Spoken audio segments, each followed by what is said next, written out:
The degree of pressure as one descends underwater can be measured in atmospheres. 2 atmospheres is double the pressure on the Earth's surface. 3 atmospheres is triple, and so on. At 3 atmospheres, a diver's body contains 3 times the typical amount of nitrogen. If they come up too quickly, the nitrogen will instantly expand to its normal size, forming bubbles inside the diver's body, causing pain, difficulty breathing, or even death. This is called decompression sickness. That's why divers must slowly come up, a little bit at a time, so the nitrogen can safely expand and decompress. The deeper you dive and the longer you stay underwater, the more nitrogen gets dissolved in your bloodstream.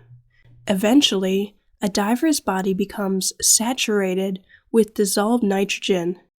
Instead of decompressing after each dive, saturation divers are shuttled to the surface in pressurized diving bells and then transferred into specialized chambers, where they may stay at pressure while they eat and sleep so they are prepared for their next dive.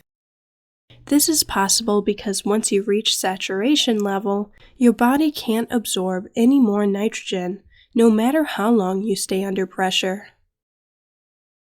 In March 1977, a single anchor leg mooring system, called an SALM, was installed in the thistle oil field in the East Shetland Basin of the North Sea as a loading facility for oil tankers. It consisted of a buoy and riser connected to a gravity base on the seafloor. By January 1979, the buoy had become partially disconnected from the riser. The British National Oil Corporation had the buoy blown free of the riser with explosives and taken to Amsterdam for repairs, but the explosive charges damaged the riser. In April 1979, the riser was removed from the base by divers and taken to Bergen, Norway, to be repaired.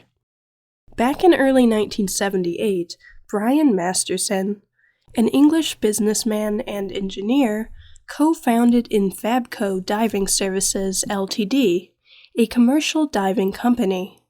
The British National Oil Corporation awarded Infabco a contract for diving services from the drill rig Guiel alongside the Thistle Alpha platform.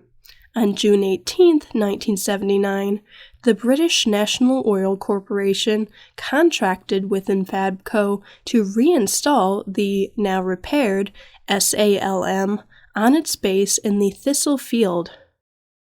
The MS Wildrake was a diving support vessel constructed for and owned by Anders Wilhelmsen AS, a Norwegian shipping company.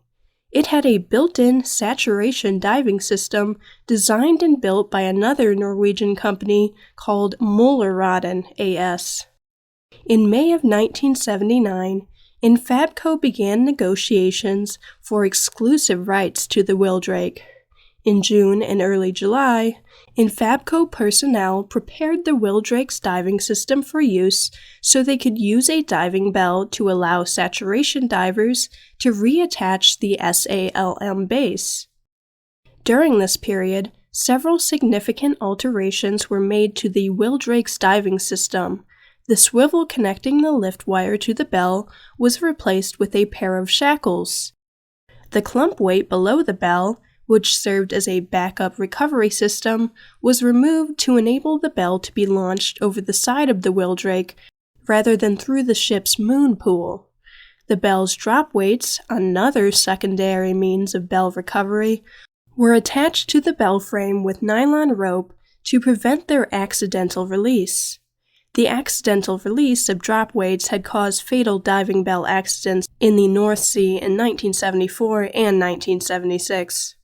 The Wildrake bell also had no bell stage to keep the bottom hatch out of the mud if the bell became stranded on the sea bottom. Basically, there were a lot of safety red flags. In late July and early August 1979, Wildrake divers reattached the SALM buoy to the riser and prepared the SALM for transport to the Thistle field. On the night of August 7, 1979, Richard Walker and Victor Guiel, who had been in saturation since July 29th, were lowered to a depth of 485 feet in the Wildrake diving bell to work on the reattachment of the SALM to its base. As the bell was lowered into the ocean, its transponder came loose, and the Wildrake deck foreman was ordered to cut it off. Shortly after 2:20 a.m. on the morning of August 8th, Richard, who had been working outside the bell on the SALM base, saw that the bell had become separated from its lift wire and was hanging at an angle by its life support umbilical. He reported the emergency and rejoined Victor in the bell, where the two divers closed and sealed the inside door. The bottom door, which opened outward, was left open and secured back to the bell frame. Wildrake Dive Superintendent Peter Holmes and Dive Supervisor Brian Reed believe that the umbilical was the correct secondary means of bell recovery in the system Mollerodden AS had designed. Mollerodden later denied this, and the umbilical had not been certified for bell recovery. Brian Reed attempted to raise the bell with the umbilical, which was already damaged. The umbilical wheel on the ship's crane consisted of a rubber tire between two circular metal plates. The umbilical became jammed between the tire and one of the side plates. A further attempt to raise the bell on the umbilical using the ship's crane damaged the umbilical even more severely, and power and hot water to the bell were cut off. In response to a faint radio transmission from Richard and Victor, the Wildrake crew lowered the bell to the seabed at a depth of 522 feet. The diving vessel, Stina Welder, came alongside the Wildrake to render assistance in the rescue, but its diving system was undergoing repairs and had to be hastily readied for diving. Rather than having the Stina Welder recover the bell with its own crane, they elected to raise the bell with the Wildrake's crane. This necessitated that the Stina Welder rescue divers attach a guide wire to the bell, which would then be used to send the Wildrake crane hook to the bell, allowing the rescue diver to attach it to the bell with a wire sling. At 6:09 a.m., the Stina Welder diving bell entered the water carrying rescue divers Phil Casey Smith and Eddie Frank. Due to communication problems, failure of the lights on the Stina Welder bell, the absence of the Wildrake bell's transponder, and the fact that the Wildrake crew had forgotten that they had moved the bell away from the SALM base a few hours earlier, it took Phil nearly an hour to find the Wildrake bell on the seafloor. At 7:55 a.m., he saw Richard and Victor giving him thumbs up through the porthole. Phil spent another hour directing the recovery of the slack guide wire around the SALM base. Because the Stina Welder was not a dynamic positioning vessel, it could not be held in a constant position, causing the Stina Welder bell to drag Phil around the seabed on his umbilical. At 9:02 a.m., Phil attached the guide wire to the bell. The Wildrake began lowering its crane hook, but Phil now saw that Richard and Victor's movements had become very, very frantic. The crane hook came down too far from the bell for Phil to reach it with the wire slings attached to the hook. The hook was raised, had further slings attached, and was sent down again to Phil, who attached the slings to the Wildrake bell at 10:10 a.m. The Wildrake attempted to lift the bell from the bottom at a 45-degree angle rather than vertically, without a visual confirmation that the bell was clear to be lifted. During the lift, the bell wedged against the side of the SALM base, causing the wire sling to break. The end of the crane wire emerged from the sea at 12:20 p.m. without the Wildrake bell, which was again lost. When rescue diver Eddie Frank relocated the bell, he saw that Richard or Victor had attempted to cut the ropes on the drop weights to allow the bell to surface, but that only one of the two weights was cut free. He also saw that the stranded divers were near death. With Phil and Eddie at the point of exhaustion, They were brought to the surface in the Stina Welder Bell and relieved by divers Michael Mangan and Tony Slayman. At 6:16 p.m., Michael reconnected the crane wire to the bell. At 7:37 p.m., the bell was lifted out of the ocean. It was docked to the Wildrake saturation system, where Dr. Morven White, who had been placed into saturation, examined Richard and Victor and determined that they were dead. The divers' autopsies in Aberdeen, Scotland, determined that they had died of hypothermia. On August 9, 1979, Department of Energy inspectors and police boarded the Wildrake to investigate the accident. The Department of Energy inspector found multiple safety violations and evidence of negligence.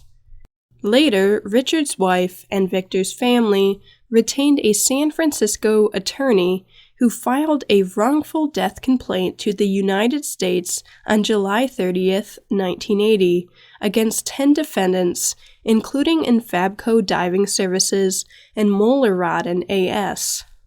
On November 28, 1980, Infabco Diving Services Ltd. was indicted on criminal charges in Aberdeen as the employer of Richard and Victor. At the criminal trial, which began on December 15, 1980, the diving company used what later became known as the Infabco defense, claiming that the divers were actually employed by a company called Offshore Coordinators Ltd., which was located in a bank on Jersey and registered in the Isle of Man. On December 19, 1980, Sheriff Alistair Stewart ruled that the Crown had failed to prove that Infabco was Richard and Victor's employer. He therefore directed the jury to find Infabco not guilty. In May of 1981, the United States District Court in Los Angeles awarded compensatory damages of $475,000 to Richard's widow and daughter, and $75,000 to Victor's family. This judgment, however, would never be enforced by the British court system. A fatal accident inquiry on Richard and Victor's deaths was held from May 11 to May 22, 1981 in Aberdeen. At the inquiry, Richard's widow, Jean Walker, read aloud the final entry from her husband's diary, written on August 7, 1979, in which she commented, "I don't even know if I'm gonna get out of here alive." Sheriff Douglas James Risk issued his determinations on November 13, 1981. He found that the removal of the clump weight contributed to the divers' deaths, and that the absence of a bell stage indicated that the diving contractors were more concerned with speed than with safety. He also concluded that Richard and Victor could probably have been saved if the crane lift had not been ordered to continue without investigating the obstruction impeding the lift, which proved to be the SALM base. In October 1986, due to another lawsuit that took place in the United Kingdom, over $400,000 was paid to Richard's family and about $8,000 to Victor's family. The Wildrake, renamed the Filinto Perry, later became a submarine rescue ship in the Brazilian Navy. In May 2000, the Wildrake accident records in London were found to be missing.